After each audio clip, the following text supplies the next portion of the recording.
All right. We are live, day 265.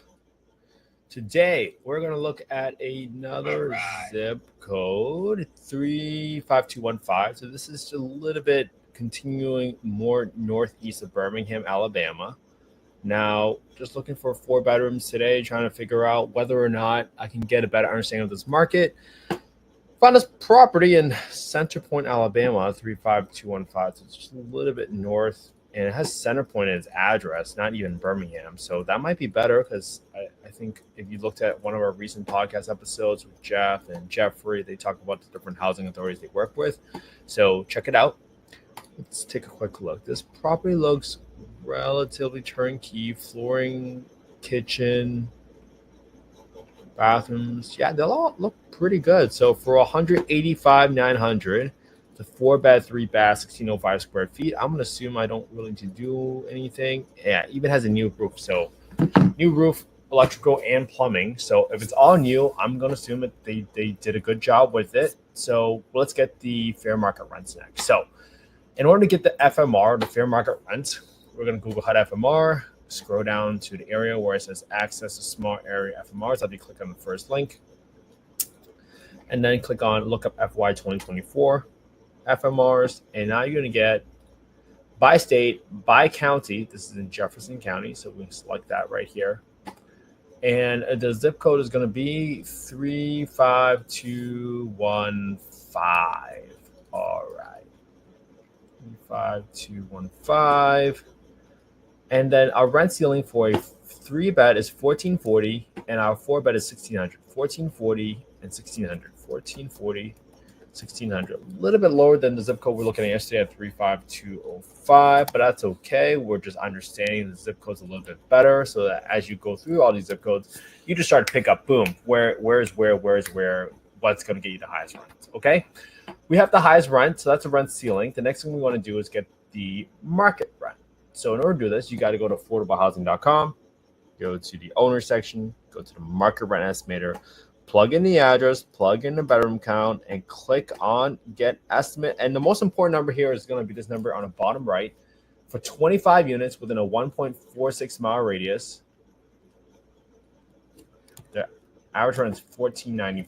$1,494, 1.46 mile radius. And let me get the other rent right to the side of it. Just where I can get a good lay of the land. 1919, 1437. And then my last rent here is going to be 1445. Now, just in case, I want to just get an estimate of how much lift there is from a 3 bed to a 4 bed. And that's a pretty big lift. It goes from 1,006 to 1,494. So I'm definitely going to go for the 4 bedrooms in this area if I can help it. 172, 1153. So that helps a lot.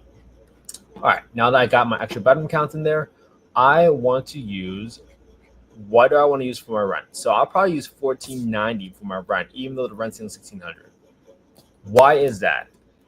Well, that's because of a test called the rent reasonableness test. If you go to the Housing Choice Voucher HCV, which is previously known as a Section 8 voucher, you will get to this section called 2.2 for comparability. Now, there's a test that's called the rent reasonableness test. And the rent reasonableness test essentially states that you cannot charge more rent to a voucher holder simply because they're a voucher holder. The technical reason is right here. In conducting rent reasonableness, the PHA, or the Public Housing Authority, must determine whether the rent to the owner is a reasonable rent in comparison to rent for other comparable unassisted units. Okay, obviously, if it's a single family home versus a condo, it's going to be a little bit different. If it's there's a big difference in square footage, that's going to play into factor. But for the most part, all I want to do right now is just figure out whether this property is worth my time investigating further. Okay, so using $1,490 as a rent, I'm going to plug that one in. Now I'm going to get my property tax number. Going back to the Redfin, I'm going to scroll all the way down. See that 120 for property taxes and 144 for insurance. So I'm going to come in here, type in 120 in B28 for property taxes, and then go to my monthly insurance number of 144, plug in 144, and I'll multiply that by 1.2 because I'm adding a 20% premium to this deal. Why is that? Usually, the insurance number on that Redfin page is related to a insurance policy for a prime residence property. Now, for a investment property, typically that insurance premium is going to be more expensive because they typically consider rental properties to be high risk, et cetera, for liability, et cetera, et cetera. So now that I got my taxes and insurance, I got 10% for my maintenance. So every single month, I'm setting aside 10% of the rent I receive, putting it in a bank account, and I just forget about it. Because guess what? In 10, 12, 15 years, your roof is going to get replaced. Your water heater needs to do something, or your HVAC needs to get replaced. Something always breaks down. So it's almost irresponsible of you for you to not put aside any money every single month, because then you would be overestimating the money or cash flow that you're making from the property. And then all of a sudden find yourself making a 10, 15 grand roof replacement in 10 years from now and realizing, hey, all that money you thought you would have earned over the last 10 years has all evaporated because you didn't set aside that money. So don't make that mistake. Don't not set aside money for maintenance, because you are really, really going to you're going to be putting yourself in a bad position and grossly overestimating your profits, which is not good. All right, so we got 10% for property management, 5% for vacancy. All right, so someone always moves out, so that's why we have a vacancy expense, either to turn a unit or just accounting for an empty month. All right, so now that we got our down payment in here, we are going to go for calculating down payment is going to be equals to B4, my asking price, multiplied by down payment. So the asking price right now is $185,900, and for my finance amount equals to my asking price in B4 minus my down payment, and that's going to be $139,425. Now, assuming that the interest rate is around 8.25 right now, that's going to leave me, assuming my rent is a 4-bedroom at $1,490, I will be losing negative $223 in cash flow per month on this property at negative 4.9%. I was assuming a purchase price of $185,900. And the rehab is $3,500. Just that's some money there. Now, that's not ideal, right? So what can I do now? Well, as I learn this market, I want to understand, well, in this zip code, if I can get $1,490 for rent for a 4-bedroom property, what's the price that I'm willing to pay for a relatively turnkey property? So pay attention to what happens to this cash and cash number in E9 as I go down my asking price. So let's go down to 130 grand. All right, now I'm at 2.8, 110. Now I go down to 100 grand.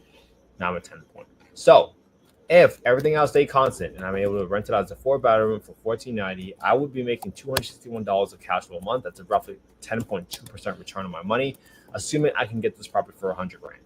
Big spread, right? From $185,000.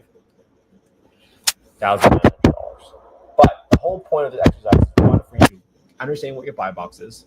Obviously, this is not investment advice. I'm not soliciting any investments on this call. I'm simply showing you all the work that I'm doing every single day to better understand the market and to get a better feel, so that when a deal comes across the table, it slaps you across the face, you can recognize a deal when it's a deal. And that's how we are able to analyze the deal really quick, really fast, and get a better understanding of the entire market, especially here in Birmingham, by zip code. And now that you see where in the pockets you see, one, do you see a bigger lift in this area from a 3-bed to a 4-bed, right? And then 2, what purchase price are you looking for? For the past couple of days, I mean, we saw properties that only cash flow in the 70 grand, 80 grand-ish, especially if it's a 3-bedroom. You really can't get up to 100 grand unless it's a 4-bedroom property or better, and you're buying a turnkey. So the only way you can make that work is probably if you do a big bird deal where you add a significant value into the house. But that's something for you to figure out and for you to understand and for you to talk to your own investment professionals about it. So that's it for today. Thank you for joining. And my sincere goal is, if you want a copy of the spreadsheet, just go to affordablehousing.io. And if you want to copy the spreadsheet, just go to the Get Deal Analysis tool, plug in your information. I promise I won't spam you, but this is the quickest way to get a copy of the spreadsheet. This is not my spreadsheet. I did not make it from scratch. I simply took a combination of a few other spreadsheets. I melded them together. I tweaked it so it fit how I would analyze a deal really quickly, fast. And that's it, right? My goal is that you just copy my homework. Put it on your own YouTube channel so that you can feel confident when the time comes for you to make that move. All right. I hope you all have an amazing day today. I hope you guys all have an amazing Friday. I hope you guys spend some quality time with your family and friends this weekend, because that's what life is all about. Thank you so much for caring about affordable housing. Without people like you, I would have never had the home I grew up in. So sincerely, I appreciate it. Thank you for being part of the community. And I'll be back here again tomorrow for day 266. Having a good one, everybody. Talk to you tomorrow.